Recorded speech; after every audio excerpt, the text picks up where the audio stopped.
Attentat en Corse contre la Légion, un militaire grièvement blessé. André Bergeron, non au plan Barre, mais non à la grève. Emploi, le cap du million de chômeurs sera dépassé. Au lendemain de leur prise d'otage, les terroristes de Damas pendus en public. La grippe, le virus arrive, mais le vaccin existe, c'est le dossier de ce journal. Madame, Monsieur, bonsoir. Une fois encore, la Corse. Mais aujourd'hui, ce n'est pas contre Paris que s'exprime la colère, mais contre la Légion. Les habitants de Corté accusent un légionnaire déserteur d'avoir assassiné 2 bergers, 2 frères. La nuit dernière, un barrage avait été édifié près de la sous-préfecture, la villa d'un officier de la Légion plastiquée, et cet après-midi, un légionnaire pris à partie et blessé à coups de couteau. Sur le plan politique, le Front de Libération Nationale de la Corse en profite, lui, pour demander le départ de la Légion qu'il assimile à une force d'occupation. Évidemment, par le passé, les déserteurs de la Légion se sont déjà livrés à des exactions et même à un crime. Cela dit, pour l'instant, rien ne prouve encore que les 2 personnes assassinées l'aient été effectivement par un déserteur. Bustanico, près de Corté, ici, 2 bergers ont été trouvés assassinés dans leur petite bergerie, creusée dans le rocher. Aujourd'hui, leurs parents et leurs amis ont descendu les corps dans la vallée. Mobile probable du meurtre, le vol. Ce matin, un suspect, un légionnaire déserteur, a été arrêté. L'assassinat des 2 bergers a ravivé l'hostilité des Corses à la Légion stationnée dans l'île. Hier soir, 300 manifestants devant la sous-préfecture de Corté réclamaient le départ des légionnaires. Peu avant minuit, la villa du colonel commandant la Légion étrangère a été plastiquée. Un légionnaire déserteur a failli être lynché par la foule. Demain après-midi, après l'enterrement des 2 bergers, on peut craindre de nouveaux incidents. Les organisateurs de la manifestation d'hier veulent lancer une nouvelle marche de protestation. C'est à la fin de la guerre d'Algérie que la Légion a été rapatriée de Sidi Bel Abbès, où elle avait son siège, pour être répartie en France, dans les territoires d'outre-mer et en Corse, où 3000 hommes sont stationnés à Calvi, Bonifacio et Corté, où ont eu lieu les incidents. La Légion étrangère totalise actuellement 8000 hommes. Elle en disposait de 40 000 à la fin de la guerre d'Indochine. On en compte aujourd'hui 3000 en Corse. Le départ d'Algérie a entraîné un changement profond de leur activité. Dans l'île, ils continuent bien sûr à s'entraîner, mais leur principale activité est la lutte l'été contre les feux de forêt. Le temps du baroud est révolu et les désertions ont tendance à s'accentuer. Pour être moins facilement repris, le légionnaire déserteur doit arriver à quitter la Corse. Certains traversent le golfe de Bonifacio pour gagner la Sardaigne, d'autres rejoignent l'Italie dans des coffres de voitures. Parfois les choses tournent mal, les déserteurs ont besoin d'argent. 2 légionnaires allemands répondront demain devant les assises de la Corse du meurtre d'une vieille femme en juillet 1974. Jusqu'à présent, seuls les autonomistes mettaient en cause le principe même de la présence de la Légion étrangère en Corse, qu'ils qualifient d'armée coloniale.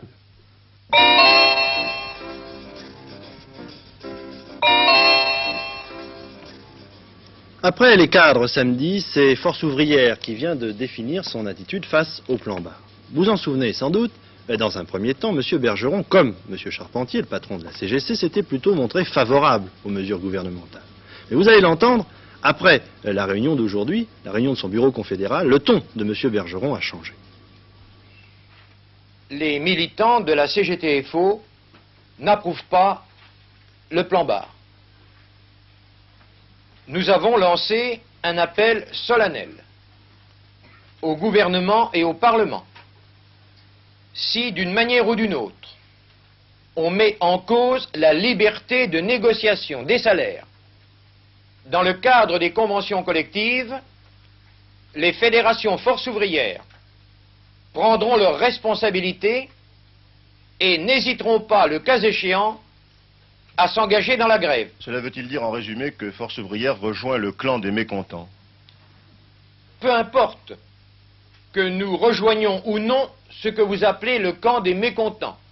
Nous avons affirmé un point de vue en fonction de nos propres analyses. Et vous ne ferez pas grève le 7 octobre? Non, parce que nous estimons que cette grève, encore une fois, est politique, qu'elle conduit à la globalisation qu'elle porte en elle le germe de politique des revenus que par ailleurs nous condamnons, mais si on met en cause la liberté de négociation, alors les fédérations forces ouvrières assumeront toutes leurs responsabilités, y compris en ayant recours à la grève.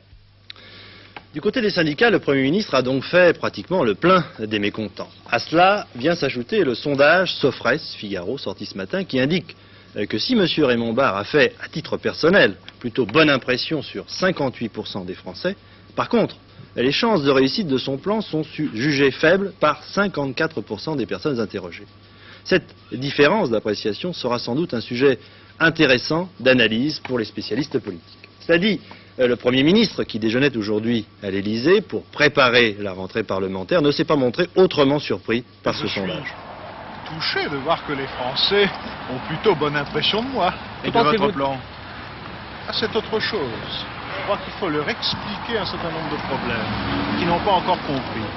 Et ce qui m'a frappé, c'est que les Français ne semblent pas avoir compris qu'ils vivaient en 1970-76 après la crise de l'énergie qui s'était produite en 1973. Donc au-dessus de leurs moyens. Pas du tout, je trouve même que 30, c'est combien? 39%. C'est pas mal, étant donné ce qu'il y a dans le plan. Bon. À ceux qui lui reprochent d'avoir surtout eu recours à l'impôt et non aux réformes de structure fiscale pour mettre au point son plan, le Premier ministre répond dans une interview qu'il a accordée au journal Sud-Ouest et qui sera publiée demain matin. Il déclare notamment qu'il reste convaincu que des réformes structurelles de l'économie française sont indispensables et que les mesures qu'il vient de prendre ont justement pour but de les préparer. Avec la sortie du plan Barre, spécialement destiné à lutter contre l'inflation, on a eu un peu tendance à oublier le problème du chômage. Et pourtant, traditionnellement, septembre est le mois qui voit arriver sur le marché du travail les jeunes diplômés ou non à la recherche d'un premier emploi. Tant et si bien que selon les experts, le nombre de chômeurs qui au début de l'été était redescendu au-dessous du million pourrait bien à nouveau dépasser ce chiffre fatidique dès le mois de novembre. Fin novembre, très certainement, un cap sera de nouveau franchi, celui du million de chômeurs ou demandeurs d'emploi. Il faut remonter au mois de janvier dernier pour retrouver un chiffre identique. À la fin du mois d'août, c'est la dernière statistique connue, on comptait moins de 962 000 chômeurs. Pourquoi cette augmentation des demandeurs d'emploi? Chaque année, il y a un ralentissement de l'économie à cette époque. Mais l'économie française a maintenant plus de mal à accueillir les 750 000 jeunes qui chaque année recherchent un emploi, notamment après les vacances. Problème grave, problème très grave, 200 000 d'entre eux, plus d'1 sur 4, ne possèdent aucune qualification professionnelle. La reprise économique s'est traduite par une très forte diminution du chômage partiel. Les horaires de travail redeviennent normaux. Mais l'embauche se fait plus lentement. Le problème inquiète le gouvernement et aujourd'hui, Christian Belac, le ministre du Travail, a eu un long entretien avec le président de la République. Demain, il tiendra une conférence de presse et indiquera notamment les dispositions que compte prendre le gouvernement pour faire diminuer le chômage des jeunes. Toujours à propos du plan Barre, vous savez sûrement qu'il contient un certain nombre de mesures destinées à favoriser les exportations dans tous les domaines. Et parmi les spécialités qui font vendre la France à l'étranger, comme on dit, il y a traditionnellement la cuisine française. Et c'est dans ce but que le ministère du Tourisme a fait éditer une affiche où l'on peut voir rassembler 1000 cuisiniers français parmi les plus célèbres. Une initiative qui prouve, une nouvelle fois, que la France n'a peut-être pas de pétrole, mais de bonne sauce.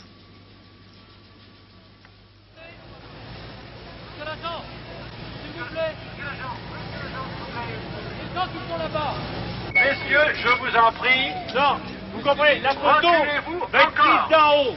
Plus vous serez reculé, mieux ça va. Plus vous serez Donc enfariné, casaque, crème, Maître Bocuse n'a pas hésité à mettre la main à la pâte pour accommoder la photo de famille de la cuisine française. Une famille nombreuse puisque 1000 cuisiniers, maître queue, chef, maître coq, cordon bleu, sauciers et autres rôtisseurs ont été conviés à donner une image savoureuse de la France.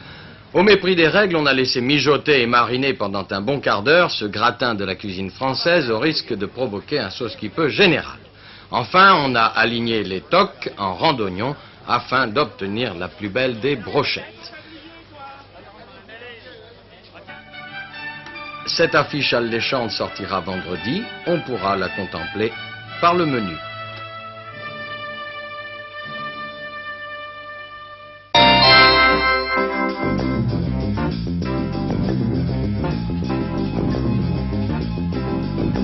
Comité central du Parti communiste, aujourd'hui un comité consacré au problème de l'information. Dans son intervention, Georges Gosnas en est surtout pris aux financiers qui achètent et vendent cyniquement journalistes et travailleurs du livre. Pour sa part, Georges Marchais a déclaré que l'information était malade du pouvoir, car s'il est normal que le chef de l'État intervienne pour expliquer sa politique, il est anormal que les partis de gauche n'aient pas accès aux grands moyens d'information.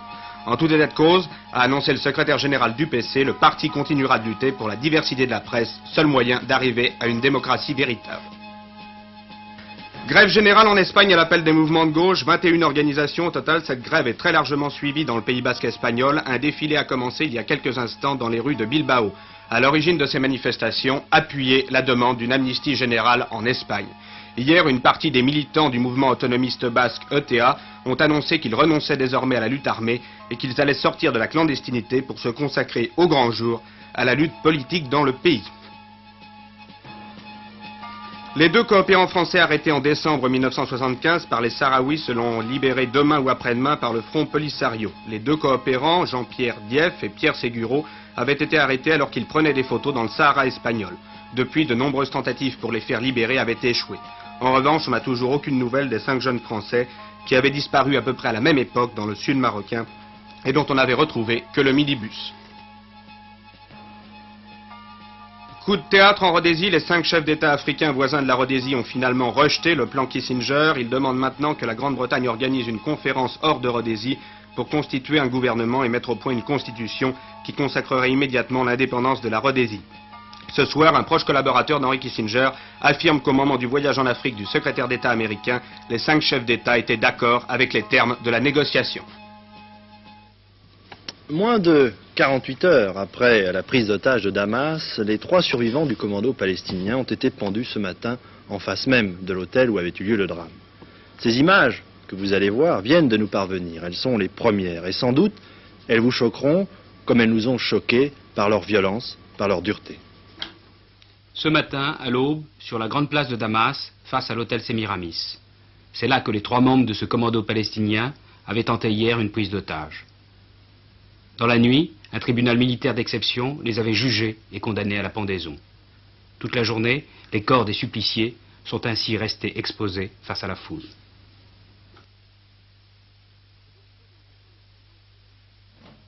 Ce défilé dans un camp d'entraînement de fédayines palestiniens se déroulait en 1974, en Syrie.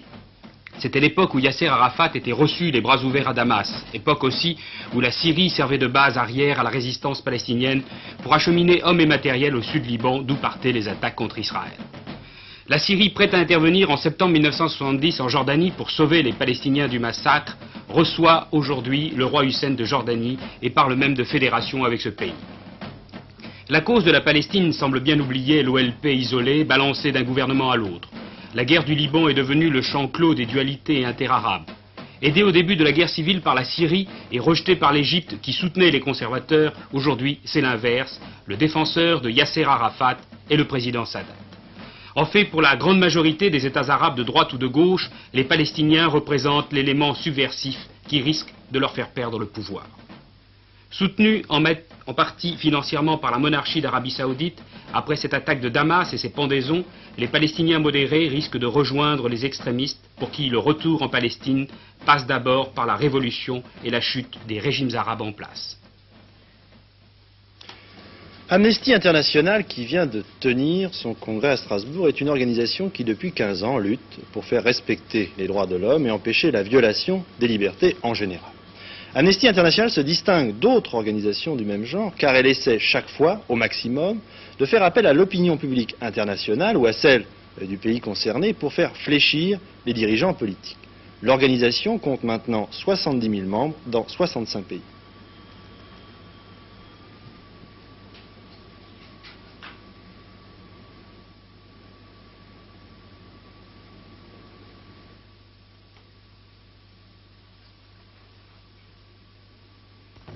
Son rôle, aider tous les prisonniers d'opinion, c'est-à-dire qui ont été enfermés pour des délits d'opinion politique ou autres.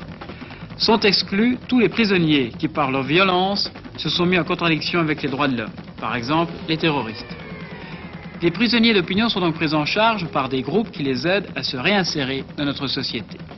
Mais la grande force d'Amnesty International repose sur l'information et la sensibilisation de l'opinion publique. cela donne quelquefois des résultats. Par exemple, l'arrêt momentané des tortures aux Philippines. On vient par exemple de publier un rapport sur la torture aux Philippines. Ça vient d'être publié, ça va être publié en français dans les semaines qui viennent. Comme ça, et le gouvernement répond.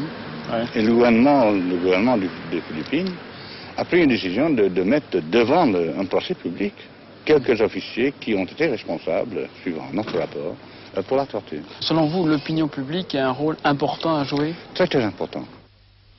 Cependant, peu connue du grand public dont elle ne cesse pourtant de réclamer l'aide, Amnesty International ressemble en fait à une toile d'araignée, c'est-à-dire fragile à n'importe quel coup de force, c'est-à-dire également sensible à n'importe quelle injustice qu'elle répercute au centre de la toile. Sa force, en effet, est l'opinion publique dont il lui faut, malgré tout, chaque fois raviver la mémoire et susciter le courage. L'année 77 sera l'année du prisonnier d'opinion, ce qui veut dire en réalité l'année de la liberté d'expression, une notion essentielle de la vie de l'homme citoyen puisque nos ancêtres l'ont inscrit gravé dans les textes de 89. Prenez la carte du monde, regardez le nombre des pays où la notion de réflexion, donc d'opinion, est assimilée au crime contre l'État. Il y en a partout, et de tous bords politiques, du Chili au Goulag, de l'Inde à la Rhodésie. Résultat, un équilibre des intolérances qui, par parenthèse, nous permet de ne pas nous engager, de nous rassurer. À la limite, et cela devient grinçant, ce délit d'opinion se manifeste même dans notre société, l'une des plus calmes pourtant de la planète. Au fond, délit d'opinion, c'est l'objecteur de conscience, le militant chassé, le policier soupçonné, le journaliste censuré. Bien sûr, l'excuse est là, tout va si vite maintenant, l'information est pesante, frappante, rapide, universelle, on n'a pas le temps de digérer, à plus forte raison de réagir. Et se développent ainsi des barrières d'égoïsme qui nous laissent vivre au chaud pendant que d'autres appellent en vain. Jusqu'au moment où tout de même on se souvient que la notion d'opinion, donc de liberté, est la même partout, c'est-à-dire fragile.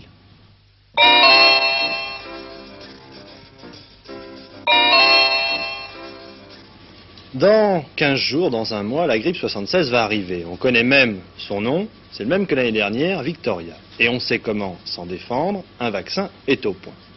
Le problème, c'est que cette maladie, la grippe, n'est pas souvent prise au sérieux. Beaucoup même considèrent qu'elle est soignée lorsqu'elle est terminée et qu'il faut prendre son mal en patience.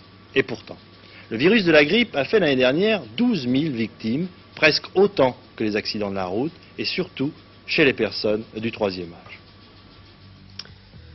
Voilà, c'est l'ennemi. Cette année encore, 1 500 000 Français seront plus ou moins ses victimes. Car ce virus est maintenant bien connu. On l'appelle Victoria, c'est le virus de la grippe, et il menace chacun d'entre nous. Une menace sérieuse, car si bien souvent c'est une maladie désagréable mais bénigne, elle peut aussi être redoutable. 20 millions de morts en 1920, et chaque année en France, 10 000 décès sont dus à la grippe ou à ses suites. Aux États-Unis, on a estimé qu'elle coûtait par an 5 milliards de dollars et 35 millions de journées de travail. Alors, on a en droit de se demander ce que sera la grippe de l'hiver 1976. On peut s'en faire une idée en se basant sur ce que l'on a constaté dans l'hémisphère sud, car c'est habituellement la même sorte de grippe qui monte vers le nord au moment où se fait le changement de saison. C'est pour ça qu'il est prévu que ce sera une grippe classique, Victoria et Hong Kong, analogue à celle que l'on a vue se dérouler l'année dernière. Autrement dit, tout est prévu. Tout est prévu dans ce domaine car on dispose actuellement d'un vaccin polyvalent, efficace, qui a fait ses preuves, qui peut donc être mis à la disposition de la population dès maintenant. Il faut se vacciner quand par rapport? Eh bien, comme il faut 3 semaines pour que l'immunité s'installe, vous voyez que dans le mois qui vient, il faudrait que cette vaccination commence pour tous ceux qui ont besoin d'être vaccinés. En effet, si une fois la grippe contractée, il n'y a pas véritablement de traitement contre elle, il y a en revanche un vaccin qui permet de l'éviter. Son efficacité est de l'ordre de 80%. Pour le fabriquer, il faut des œufs, énormément d'œufs. Actuellement, 53 000 par jour que l'on va inoculer pour y faire incuber le virus. Il y a là un problème d'approvisionnement difficile, mais surtout le temps de fabrication est long. Entre la découverte du virus et la vente du vaccin, il faut 6 mois. C'est-à-dire qu'il faut 6 mois à l'avance savoir une fois pour toutes si le virus que l'on attend est bien celui qui va arriver. Pour 1976, que peut-on dire? Nous savons qu'en ce moment, où il y a quelques semaines, il y avait des épidémies dues au virus Victoria. Nous savons que ce virus Victoria vient d'arriver en Malaisie. Nous voyons donc quel est le virus actuellement en activité dans d'autres pays, et ça nous permet de prévoir avec une certaine approximation, il est vrai, ce qui risque d'arriver en France, en Europe, dans les mois qui viennent. Donc en principe, pour cet hiver, pas de problème. Mais après, car les virus évoluent. Pendant 10 ans environ, on a affaire à des variations minimes. De celui de Hong Kong à Victoria, on a affaire somme toute à la même famille. Mais sans qu'on sache très bien pourquoi, tous les 10 ans à peu près, un virus tout neuf apparaît. Celui qui va se présenter donc en 77 ou en 78, ça sera un virus sans doute inconnu de nous jusqu'à présent. Pour les industriels, il s'agit là incontestablement d'un gros marché. Mais il n'est pas sans risque. Si ce n'est pas le bon virus qui est au rendez-vous, il faudra jeter des stocks d'un vaccin finalement assez cher. Enfin, personne n'a encore assez d'expérience pour estimer vraiment quelle sera la demande. Il suffit d'un mouvement de panique comme en 1958 pour qu'il y ait rupture de stock. Cette demande peut varier selon les informations dont dispose le public sur l'évolution de la maladie.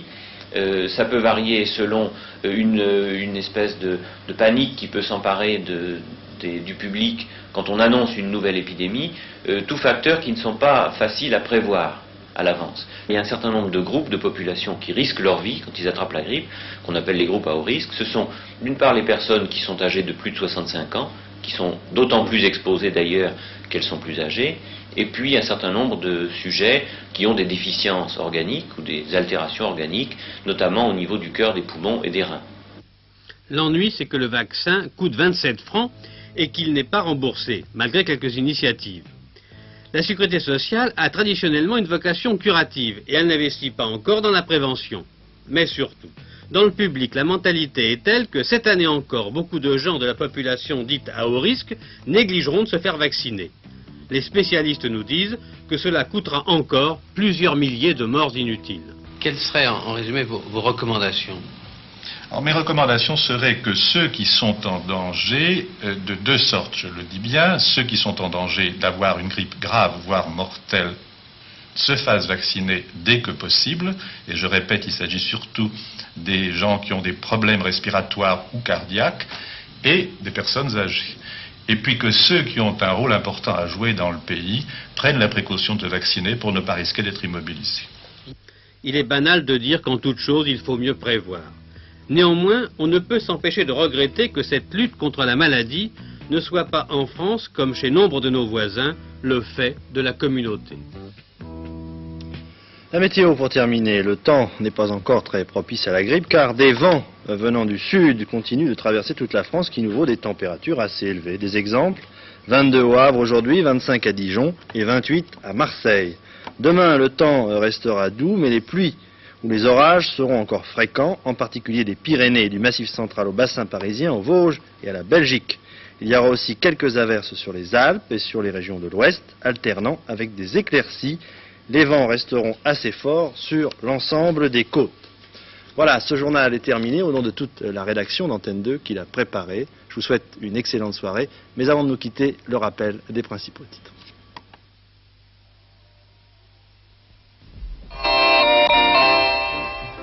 Après l'assassinat de 2 bergers, attentat en Corse contre la Légion. Après les 4, Bergeron attaque le plan Barre. Les jeunes sur le marché du travail, 1 million de chômeurs en novembre. Des milliers de Syriens défilent devant les terroristes pendus en public. 23h30, le dernier journal d'Antenne 2.